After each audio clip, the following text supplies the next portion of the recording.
Today is Wednesday, June 18th, 2025, and this is episode 310 of the Defensive Security Podcast. My name is Jerry Bell, and joining me today, as always, is Mr. Andrew Callett. Good evening, Mr. Bell. How are you, sir? I'm doing fantastic. How are you? Yeah, I'm good. I'm getting through a week, It's Wednesday. It's hump day. It's been a long week, but it's only Wednesday. But hey, I'm here, so. And it's better because I'm talking to you now.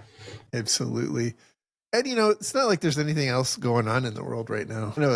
Just slow times. Yep. Boring. Completely boring. I don't even know what the news, why they even come on. There's nothing to cover. Just human interest stories. Yeah. Like skateboarding dogs and stuff, right? Right. Little old lady dropped her pie out the window, Oh, Billy won a trophy at school. Well, on the cyber front, the news never stops. So that's why we're still here. News never, ever, ever stops. Those bad guys keep being bad guys. They do. And they keep finding new ways to be bad. So before we get into that, though, I do want to remind a couple of people of a few things. One is that the thoughts and opinions we express are ours and not those of our employers. Number two, I want to say thank you very much for our continued Patreon sponsors. Thank you so much. Absolutely. Thank you. And then number three, happy belated Father's Day to all the dads out there. And yeah. You included. Thank you. Anyhow, so let's jump into some stories. We have a couple of interesting ones today. First one comes from Bleeping Computer. And the title here is Sentinel-1 shares new details on China-linked breach attempt. This is based on a press release or a research release that Sentinel-1 published, which was a follow-up to yet another research release that they published a while ago. And the details of it are interesting. There's, they're kind of following a couple different threat actors that were apparently targeting other entities in order to get to them. At least that's their hypothesis. And I thought it was worth talking about for a minute because, we have seen in the past, we had the big CrowdStrike outage last year. We saw SolarWinds be weaponized by bad actors. We've seen instances in the past, and this Sentinel-1 goes to great lengths, by the way, in both this article and in their actual report to point out that they were not harmed in the making of this news. So this is all a big chest thumping. We're fine. Exercise. Nothing to see here. Look what we defended against. They tried, but we stopped them. It's all good. Right. But I thought it was interesting to talk a little bit for a moment about security tooling as a weakness. I think we're starting to see more examples of tooling like this being abused by bad actors. Now, certainly we see it, I think, much more frequently on some of the particular like open source packages and whatnot that are being victimized and used to distribute malicious code and gain a foothold inside other organizations. Although I think most of that still seems to be in the realm of like trying to get in Bitcoin wallets and stuff like that. It's very clear that when a threat actor is going after a company like Sentinel-1, unless Sentinel-1 is the end victim, but I don't think it is. I actually do expect that the intention here was to get at some of Sentinel-1's customers. They are implicitly trusted by their customers, and also furthermore, they're the methodology that their customers are using to detect bad stuff happening in their environment. And so if it turns out to be the source of that bad stuff, it's kind of double bad because it's not only happening, but you're kind of presumably going to be blind to it. And I don't know that we're really well prepared for this, future, if I can phrase it that way. Well, maybe we need EDR for EDR. Yeah, kind of like we have the firewall for our firewall, yes. Right. No, you're right. This is something we've kicked around theoretically for a long time, especially like it first occurred to me when we were talking about vulnerability management tools that are scanning your systems, usually with admin level access to assess missing patches and such. And it can touch everything from one centralized source. It usually has very high privilege access into that environment. And if that were to be weaponized, that would be ugly.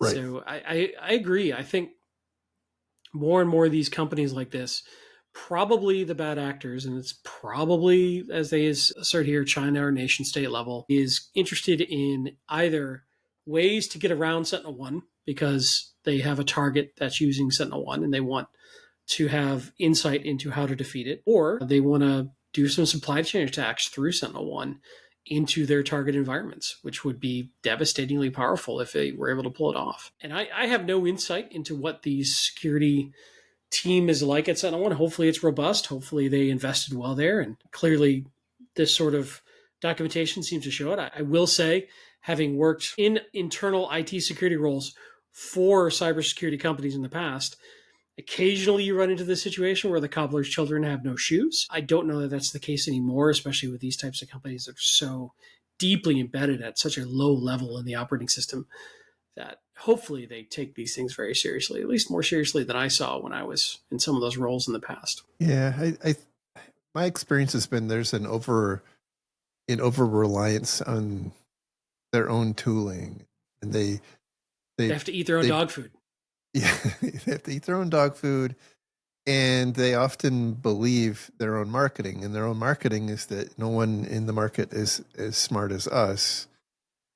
And we're above the fray. We can see it all. We can defend it all.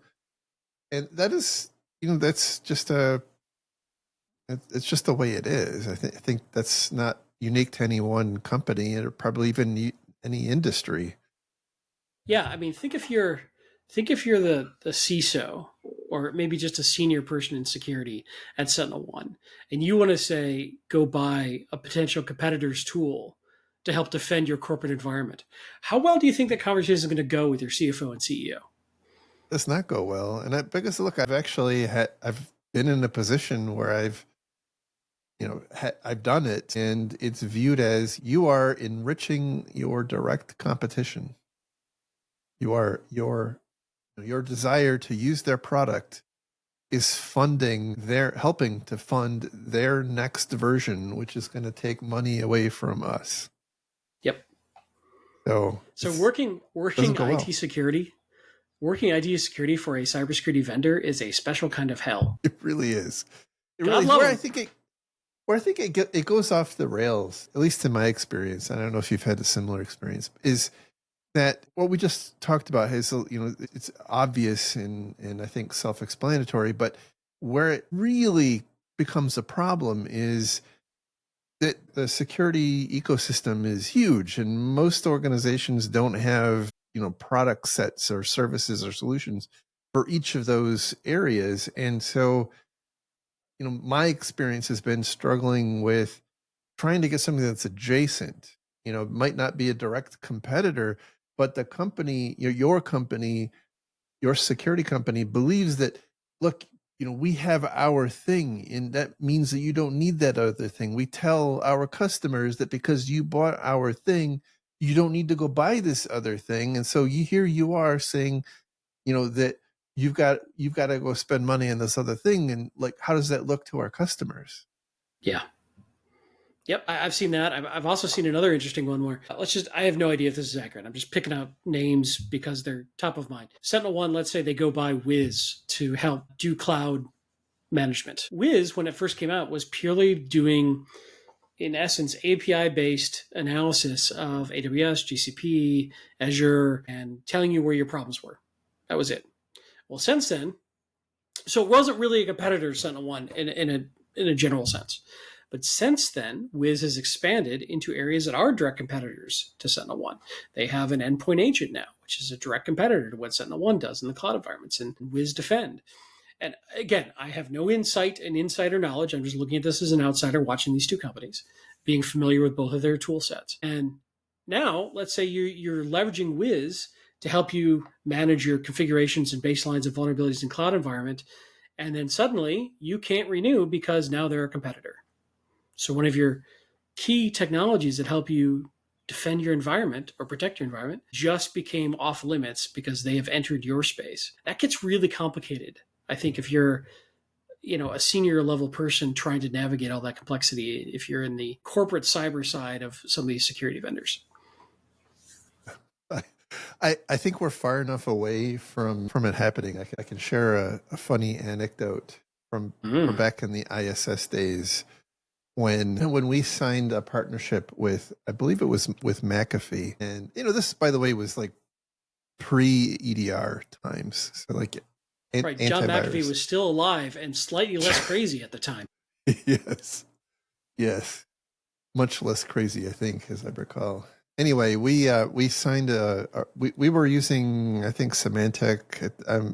The details are a little murky, but we were using Symantec, and we signed this partnership with McAfee. And so, we, of course, we couldn't be enriching the competition of our most valued partner, which was McAfee. So we had to move post haste our internal infrastructure off of Symantec and onto McAfee. And that was a giant pain in the ass because none of these things are ever like, one for one. There's always some rough edges that you have to file off. And I don't think it was 6 months, and that McAfee relationship soured, and they revoked our licenses, and we had to move back to Symantec in like an emergency basis. And that is some of the challenges that can happen in, I think, IT companies where you have these business partnerships that can drive the the technology that you are required to use.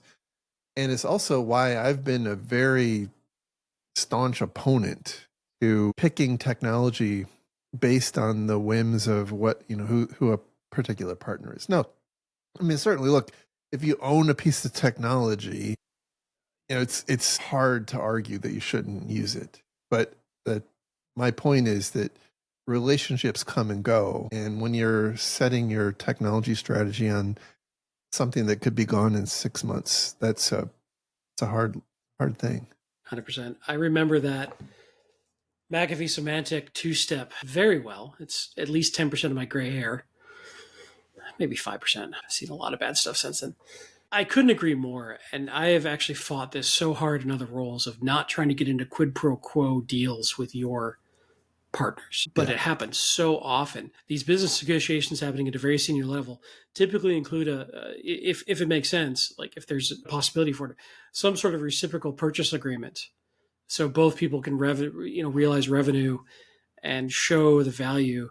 But to people like us on the ground, those implicit costs are never calculated and not included. And we're just at the whims of whatever relationship situation is going on. Like I see that all the time. I can't talk about details, but I see it in my current job all the time where, we're a company I work for now. It's not a secret. It sells software for salespeople.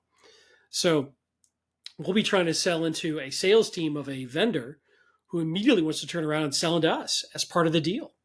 And it happens all the time. And it's a really complex thing to navigate. I'm not going to name names. I don't want to breach any confidences here, but it becomes very ethically challenged because at that point now your deals are now intertwined. And let's say we sell into Bob's budget EDR shop and they sell into us and then we don't want to renew or they don't want to renew. What happens to the other side of that deal? It gets a lot more complicated. Mm-hmm. And I don't know that you're making the best decision for your own company long term if you're making that kind of deal. But man, I can tell you, any executives who are not in cyber who are listening to this are probably screaming at their podcast device about how wrong and stupid I am and how that relationship is more important. This is the way things get done. But it makes our lives a lot more difficult. Yeah. Well, I think it also, I mean, it obviously makes our lives difficult, but it also is, I think, problematic because in your example, so you've established a relationship with Bob's budget EDR, and suddenly now, Ed's EDR comes along, and you sign a bigger deal with. Yeah, good point. Right, and so now what do you do? Install them both. Obviously, so you know what? The only right answer. I shelfware, man. Mm-hmm. It gets bought and sits on a shelf. Yeah. Yeah. Which again, not great. Anyway, I think the premise of picking technology based on the whims of that sort of relationship thing can be problematic. I understand that there's legitimate business reasons why you would need to and want to do that, but I think we all have to be cognizant of the challenges that can come along with it, and perhaps it can be mitigated through better contracting in that partnership, which, unfortunately never does include the security teams. My experience. But back to this one, I thought it was very interesting that the way in which the threat actor here was trying to get into the SentinelOne was through a vendor who, as far as I can tell, they're a little coy about the terminology, but was provisioning workstations for their employees, which is not an uncommon thing to do. If you're a company of any size, you probably aren't provisioning your own workstations. You've probably outsourced that to someone. And if that company becomes a weak spot, then conceivably that could cause some problems for you. As with anything that has any organization that has access to, that sort of sensitive infrastructure for your organization, you should have the right sets of controls in place, or make sure that they have the right sets of controls in place, and you have kind of complementary controls to make sure that they're doing what they should be doing. And SentinelOne, I got to give them credit. Like, they caught it, and they've written about it, and now we're all better for it. But the net point is, like, these vendors are being targeted by more advanced threat actors right now to go after their customers, who are us. That's my point. Yeah, that's good. One note I took that we haven't covered yet, pretty deep in the article, they talk about the Purple Haze and Shadowpad campaigns and their tactics and techniques. And one of them is, quoting from the article, the attackers used a PowerShell-based exfiltration script that performs a recursive search for sensitive user documents, archives them in a password-locked 7-zip archive, and exfiltrates them. And I just had to think, once again, password-protected zip files defeating the best DLP and anti-malware technology on the market. Your $1 million, $1 million plus dollar of DLP, a password-protected zip file. And it's been this way for 30 years. Yep.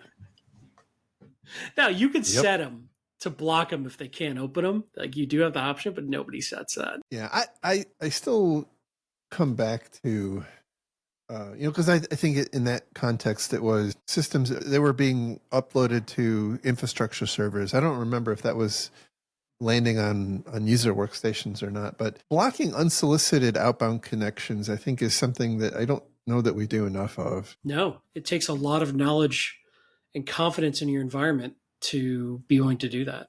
It's so rare, especially with a bunch of cloud providers, man. By default, they're block all in, allow all out, just by default. And I don't know that people know enough about their infrastructure to successfully block things.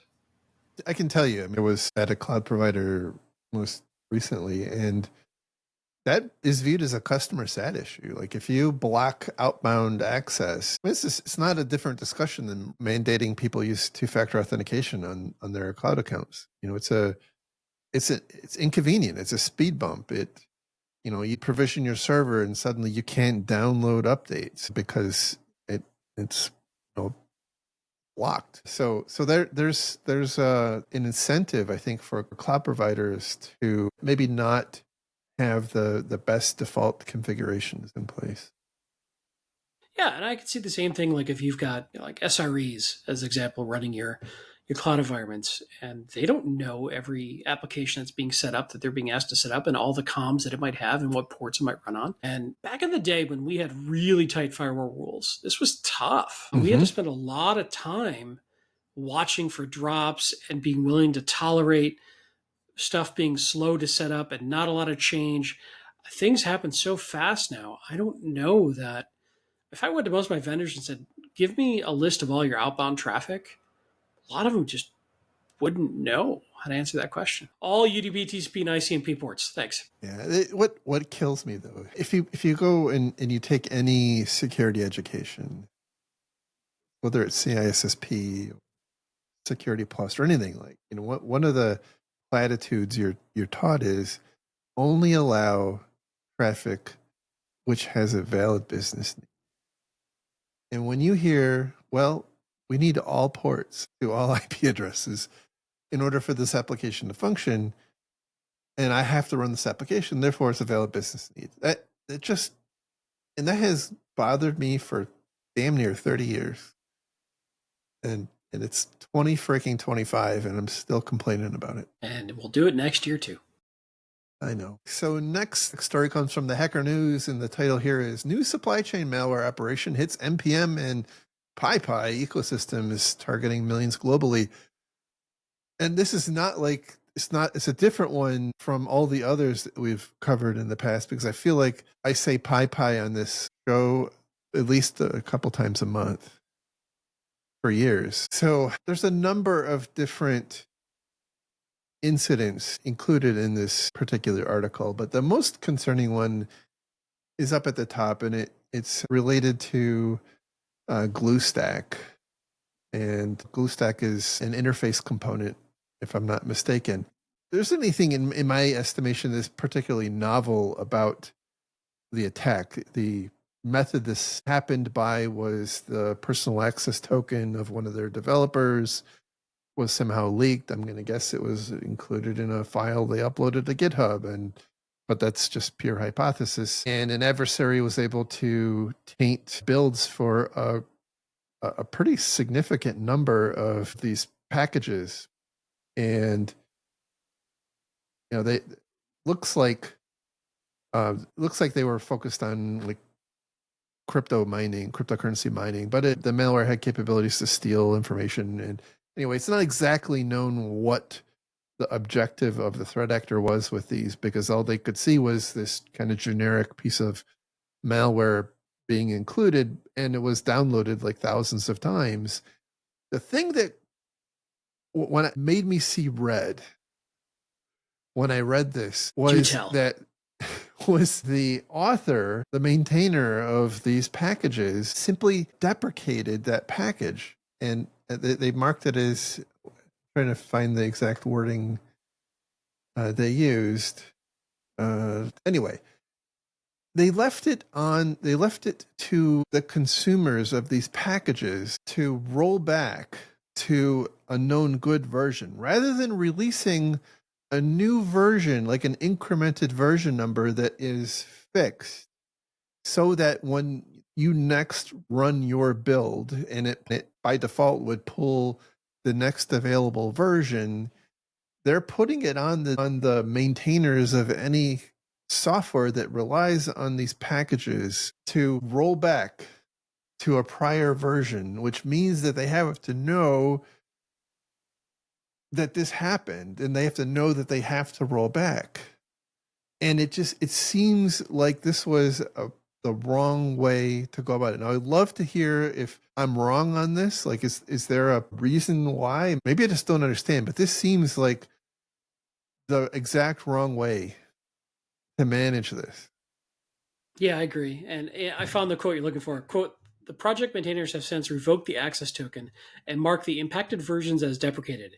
Users who may have downloaded the malicious versions are recommended to roll back to a safe version to mitigate any potential threats. So yeah, basically. So my expectation in Jerryland, what would have happened is the maintainer would have cleaned, I'm assuming they didn't have anything new, but they would have released a version increment that may have been the exact same as the prior version before it was contaminated. But that way, again, when somebody else came along and some consumer of these packages came along and was rebuilding their software, by default, automatically, they would their tooling would pull in the latest version, which would be clean. So that is, I think, problematic. And hopefully this is not a common practice. Look, if you're an open source developer and this happens, please don't do it. That's my ask of you. So there you go. There's a couple of other quote supply chain type compromised packages that are I think they're much more garden variety. They're interesting in what they do. Like there was a couple packages whose sole purpose was, looks like a very novel way to synchronize databases using an API, which, as somebody who maintains some sites and would love an easy way to replicate databases, sounds like an amazing thing. However, when you install it, its only purpose, in fact, is to actually wipe your disk, which is, helpful in very specific circumstances, not helpful when you're not planning for it. Correct. So yeah, I didn't think there's really no particular discussion about how these things happen, but I wanted to rail on the way this was responded to. Yeah, I was trying to read through their comments as we were talking live here, so I apologize. I didn't prepare better for this, and they do talk about this in their plan and their commitment and how they, we understand how critical trust is in open source. We're taking this breach very seriously. They have a lot of good things they're doing here. They're revoking all the compromised tokens. They're removing all NPM access for affected users or contributors. They're revoking GitHub repository access for non-essential contributors. They're enabling two-factor auth for publishing and GitHub access. They're reverting the malicious NPM release to a clean, verified version, deprecating the compromised packages to ensure they aren't accidentally used. Check your package lock JSON and yarn.lock files to ensure no compromised versions are installed. Update to the latest verified version from NPM. So it feels like there's maybe a thing that says, give me the latest verified versus just latest. Honestly, I don't know. I feel like I'm fumbling around in the dark on this one, but the way this reads is it may be that there is some mechanism for give me the latest verified version, and that will get you back to a safe version. It could very well be, and if that's the case, I apologize, and I take rant on, my friend. If not, so what you just described, by the way, is, I think, outside of my rant, I think is the right response. Like, they did all the right things. It's unfortunate that it happened, but I thought their response was reasonable. Typically, we increment to a new version just to make it very clear that we increment the version number in some way. Correct. Anyway, so moving on to our next story. This one comes from CSO Online, and the title here is CISOs Beware. Gen AI use is outpacing security controls. Shocker. Holy cow. So this is based on a report that shows that organizations use an average of 6.6 high-risk generative AI applications. And they describe or characterize high risk as those that have otherwise been blocked by the organization. Interesting criteria. Yeah. So it's actually a very, I thought, pretty good treatment of the problem space. One of the really sticky issues is that not all of your exposure happens on the devices that you control. And so, one of the things they're pointing out here is that, like, people, you might block, let's just say hypothetically, you block people from using ChatGPT because you really don't want them to use ChatGPT and leak like anything about your company into ChatGPT. But then they go home, and on their home computer, they're asking ChatGPT how to do something related to their job. And, that might be, help me create a presentation. How do I grow our sales? Whatever the case might be. And they actually go on to point out that the exposure from any one person might be somewhat limited, but the fact is that you have perhaps lots of different people from the same organization all asking questions of ChatGPT from their home computers, building kind of this perhaps profile of your organization that is creating information that you would not want to have existing outside of your boundaries. So it was an interesting challenge. And realistically, other than education, I don't know what you do about that. Like, that is, you're not gonna take control over people's home computer. It's just not gonna happen.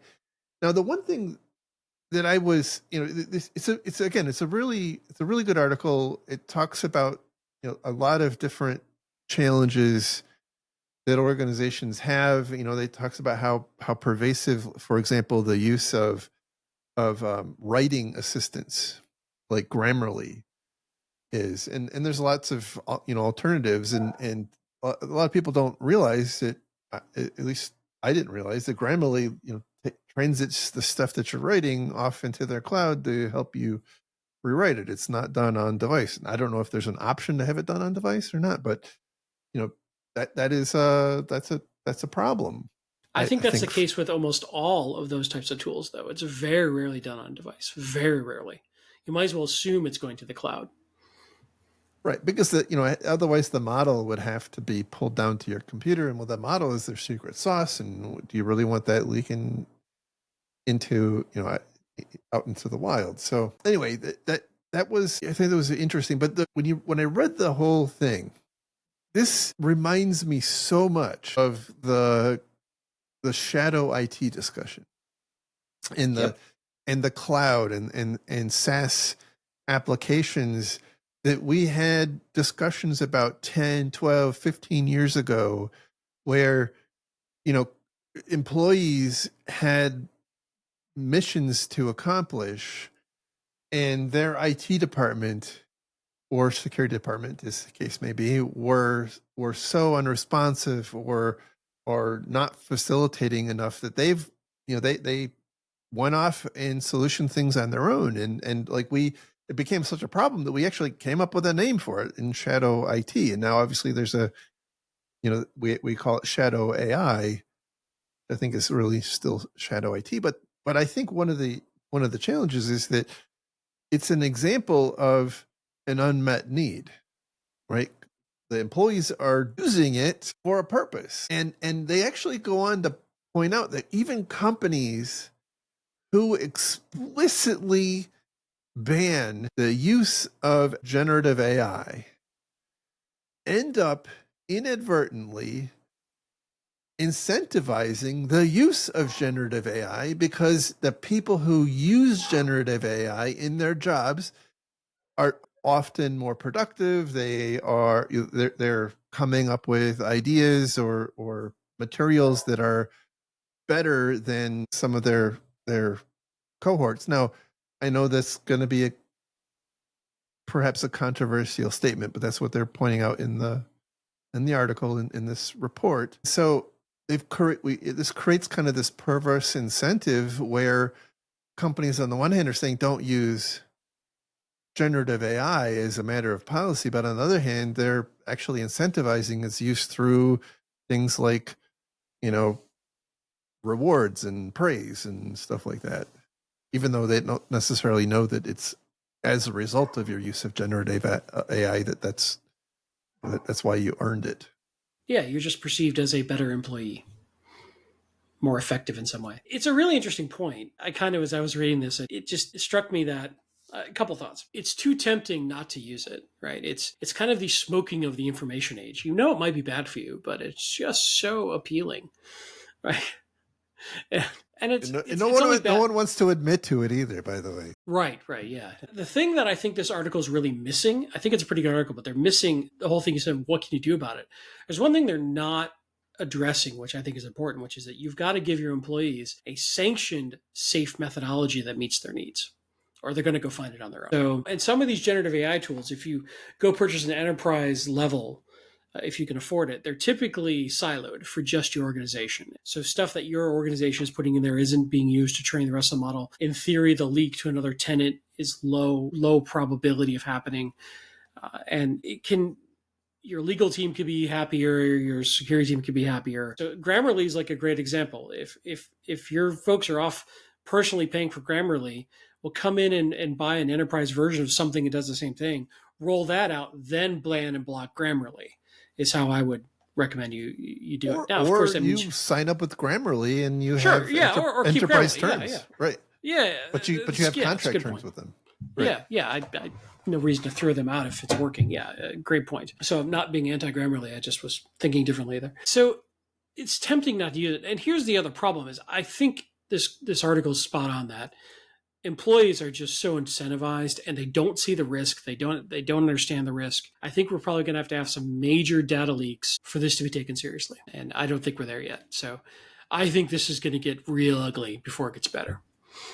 I actually think that it is going to become more of a regulatory problem for many organizations before it becomes a breach problem. I mean, I think it will eventually become a data leak problem, but I think what's going to end up happening is, I mean, I'm going to say something really dumb, but HIPAA says you can't bleed any PHI into a generative AI model that you don't have a BAA with. And that's going to happen, right? And so even if no patients were harmed in that, somebody's going to get bit by that. I mean, companies are going to end up getting bit, whether that's, again, HIPAA or GDPR or LGPD or CCPA or, any of the acronyms. I think that's where we're going to start seeing the problems arise first. But, eventually we already saw one issue with DeepSeek, a couple of months ago, right? Where some of their information was disclosed online. But even if the AI companies are do a pretty good job, there's lots of tangential issues, like the fact that, well, are they training, is the information that you have leaked into their system, I won't call it their model, but that you've leaked into their system, being used to train the next model, so that the next time somebody comes along and asks a question, it's being answered in part based on information that your employees have provided to it. So I think this is going to be a complicated thing. And the other area that I think that we don't give enough attention to, because as security people, we often think about how can we get hacked? How can we lose data as a result of this? But as a CISO, I also cared about the fact that, if I've got developers using Claude or ChatGPT or one of the others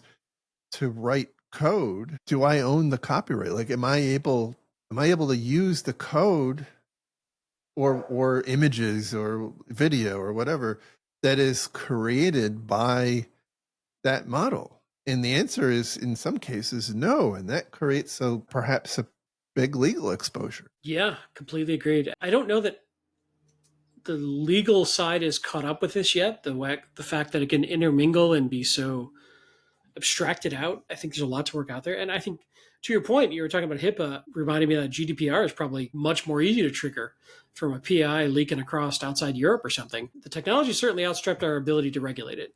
And, I'm not a huge fan of regulations, but I think you're right. I think that there's going to be a whole lot of interesting legal maneuvering as this all plays out. But I go back to, it's too powerful and too tempting. It's going to exist. And it's going to be. Which I think goes back to, do you want people to figure out how to do it on their own? I would paraphrase something that the authors said. They make the comment, you can adopt the ostrich posture, you can bury your head in the sand and pretend like the problem doesn't exist. Or, as described later in the article, you can just ban it and people will still use it. Right.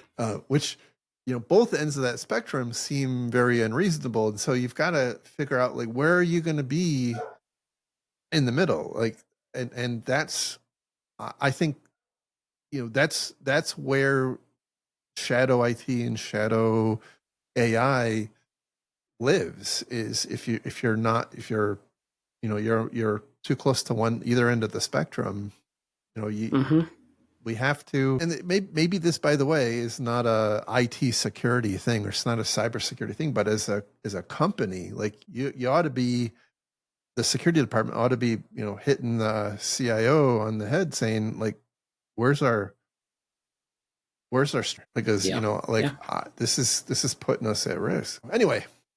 Yeah, I think we're going to have some big problems before it starts to get sorted out, which is not unusual for a net new technology evolution like this. We saw a lot of it when we went to the cloud. This is just happening much faster. Fun time. So our last story comes from Hacker News also, and the title here is Fin6 uses AWS hosted fake resumes on LinkedIn to deliver more eggs malware. The malware itself, I think, is less interesting than the concept that this is, what we've been talking about for some period of time. And we have recruiters and HR people, hiring managers are, as part of their normal job, they're interacting with candidates, and they have an incentive to open attachments that are provided by candidates. And there's kind of this assumption that they're going to be okay, and they're trustworthy, I guess. But the reality is that this article points out, you don't know who it is. And so this threat actor is creating these fake portfolios that are hosted on AWS inside EC2. And because they're relying on the reputation of AWS, and they've got it set up in such a way that if you visit it from something that doesn't look like a normal web browser on a residential ISP, it actually just gives you back a plain resume in plain text. That's super clever. It's so clever. Yeah. But if you use coming from a residential IP address with a recognizable web browser user agent string, then it gives you a package that does actually contain this more eggs malware dropper, which it's kind of I just call it garden variety malware. Again, I think this is going to become, I think this Fin6 is a relatively narrowly focused threat actor. They have a specific type of victim they go after. But I think we're going to start seeing this particular tactic being used much, much more commonly because it works. And I just don't think that beyond like EDR and whatnot, I don't know that we have a great set of mitigations, because you can train people, don't open up attachments from people that you don't know. Well, like, that's their job. Well, this is where we end up with AI front ends to various recruiting systems that they don't take the live or the raw resume. They're like, upload it here and we'll parse it and we'll strip it out, or make you type it all back in, or that sort of thing is one possible option. But that annoys people. That goes back to, the consumer friction item we were talking about earlier. That's a customer satisfaction issue. Of course, if you're the one trying to get a job, the recruiters don't care as much. But yeah, it's a tough one. The other thing was interesting. I don't know if you had kind of gotten to the end of your narrative, so I don't want to jump in. There was a point of follow-up from AWS, right? So they talk about, this is being hosted in EC2 and S3 buckets. And so AWS's commentary, quote, AWS has clear terms that require customers to use our services in compliance with applicable laws. When we receive reports of potential violations of our terms, we act quickly to review and take steps to disable prohibited content. I'm like, so what AWS is basically saying, look, we put up a sign. Look, and if you want to tell us about somebody doing something bad, sure, we'll go get rid of them eventually. I know that you probably are intimately familiar with this problem, but there's a part of me that's like, do you take any responsibility for anything at all, AWS? And do you feel any need to take any proactive steps to not have malicious content hosted on your services? Because your reputation is being co-opted for this attack methodology, for this delivery methodology. And you're just shrugging your shoulders going, well, if somebody tells us about it, we'll go look at it. You're supposed to follow the rules. That feels a little... So this is a really tenuous problem. And so I can argue both sides of it. And I'll tell you, to the extent we could, we looked for sources of telemetry that would point, like proactively, that would point that something hosted in our platform was malicious. So you like whether that's like silent servers or the different threat sources, like run a blank on them, have been out of recorded feature. That's the name I was looking for. So you're looking for, are there known things happening on my IP addresses? Because I know that we talked in the past, lamented in the past about like security scorecard and BitSight and whatnot. And I hate them I don't hate them any less. Let me just be very clear. But the fact that they can show you it can give you a glimpse of what's happening as a provider, what's happening in your infrastructure. That was useful. But on the other side of it, it's expensive, right? And customers typically don't really like it when you police them. One of the What they call me up and say you're hosting malware in your environment, or I'd be like, the hell I am. Prove it. Yeah, or like so that means that you're looking at my files, right? But you told me like that you just store my files, but like the fact that you're telling me that I have malware tells me that you're looking at them. And you make a good point. Yeah, you make a good point. So by the way, I don't mean that to dilute the point that this causes reputational harm to them. And so I do think that there is more that can be done, and it's situational based on what kinds of things we're talking about. This particular one's a little difficult because the threat actor here was being a little clever with how they were presenting their malware. But I do think that providers should have something a little more than we'll take action when someone notifies us. And again, what that is up to. It definitely felt a little tone deaf, but you're right. It's a very complicated issue. You're a lot closer to it than I am, and I see your point. What are you willing to own? And then are you setting an expectation that you then cannot maintain? That's the other problem is, you create this moral hazard situation where this was always a problem because like when a critical vulnerability was released, I'm trying to think of a good example. None's coming to mind right now, but an SSH vulnerability or Heartbleed or like, you can pretty well scan your entire environment and tell your customers, hey, look, you've got problems that need to be fixed. And to the extent we identified where that happened, we would notify them. But it definitely creates this moral hazard because what you don't want to leave customers with is this expectation that you are providing that service, like that you are vulnerability scanning them and you are notifying them when they have something that's super important. Because you're not like this is a one-off circumstance. So like we were very careful to word it that way. And I think our customers were appreciative and took it in that spirit. But it is a moral hazard. And so I think that's why, you're starting to see cloud providers that will do it, but it's an add-on service. Like it is a purpose built, whether it's a CSPM or a vulnerability scanner that's tuned to operate in the cloud or what have you. I think, So that's that. I figured you'd have some interesting insights given your background. Yeah, and by the way, you jarred my memory. The first story we talked about was with SentinelOne. You brought up the hypothetical about Wiz and SentinelOne and whatnot.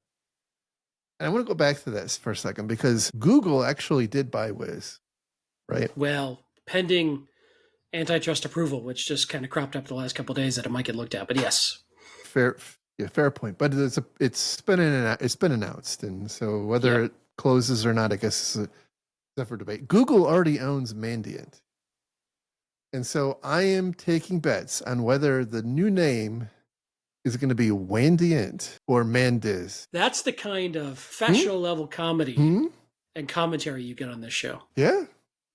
How are we not up there with Rogan with that kind of commentary. InfoSec dad jokes right there. I am so stunned by the insight. I forgot to even laugh. It was that stunning. You'll laugh later. I know you'll be like at dinner or you'll wake up right in the middle of the night. You're like, oh my God, I get it now. That's pretty funny. I'm going to text you at like 3 this morning and be like, damn, that was pro level comedy. That was, wow. But I live very happy now knowing that there were thousands of people simultaneously groaning in agony there. Kind of like when your sex tape leaked. I mean, that was good. That was good stuff. Don't be hating on that, man. I'm still in therapy, Jerry. I'm still. So is everybody who's seen it. Yep. Anyway. Good thing nobody listens this deep into the show. That's true. That's true. It reminds me of there's been over the years, different companies have like hidden Easter eggs in their click wrap terms and conditions of software. And I can't remember any specific ones, but like they would have giveaways. Like if you read this far, like go to this link and you'll win a prize. And like sometimes they've gone years before anybody has won the prize. So I feel like we're gonna have to do something like that for the perhaps one person that makes it this far into the show who isn't under duress. Yeah, exactly. Well, those people don't have internet access, so they won't be able to win the prize anyway. I mean, the other option is I could just be called Gee Whiz. See, that would have been better. That was a better joke. I'm just here to elevate. This was pretty good. It is pretty good. It's an interesting world. That's all I can say. All right. Thank you, everybody, for listening and putting up with us. I hope this was useful, and I don't even know if anybody's still listening. So, if so, my hat's off to you. You are a strong and hearty soul. Anyhow, thank you again to our Patreon donors. And where can people find you if they would like to get in touch? Yes. Also, I would echo that. Thanks to our Patreon donors. We, as you guys know, do this as a passion, and it costs money and time. So if you would like to support us, you're welcome to. We would love that. You can find us at Patreon/DefSec. What is it? Yeah, patreon.com/DefSec. DEFSEC. Or, of course, on our show page at defensivesecurity.org. You can find me on the various social media sites with the same handle, @Lerg, L-E-R-G, on both infosec.exchange, which is Jerry's amazing Mastodon server, and also still hanging around X. I know a lot of InfoSec people aren't on X, but some of my other passions like aviation and military stuff are on X. So if you wonder why I stick around, it's where the content is that I like. So... and of course, LinkedIn, I usually try to keep an eye on that, though it's so tough to get through the waves of salespeople. But you're welcome to try to hit me up on LinkedIn under Andrew Callett. Just don't try to sell them anything. You could try. It just won't work. You can find me on infosec.exchange. It's at Jerry at infosec.exchange. Just in case it's not obvious, infosec.exchange is in fact the domain name. So there you go. That's because it's just, lights just turned on. Yeah, time to grow the gremlins. All right, Mr. Bell, thanks again for listening, everybody. Thanks. Have a great week. Bye-bye. Bye.